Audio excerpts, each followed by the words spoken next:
معاونی که از سنگینی مسئولیتش با خبر بود، معاونت پارلمانی یک وظیفه خیلی سنگین و حساسی هستش و در آخرین مصاحبهش با ما گفت که از مشی رئیس جمهور با خبر است. رئیس جمهور زیاد اهل ولخرجی نیستش.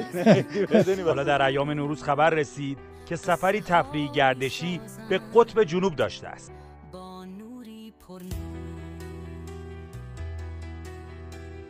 خان هایگیری انا میگه من عقلم کم شده بخوام برم قطب جنوب.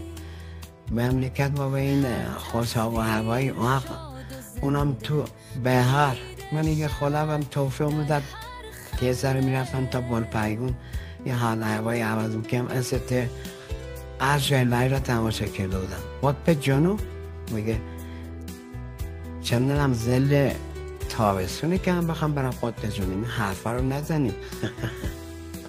شهرام دلم برات تنگ شده بود کجا بودی؟ خب بارپند آبرون برده ولم فقط نیست زمون دلم راستی قطب جنوب خواه شرست قطبی نداره پایین اولتشن چیشی بود ما اونجا دیدیم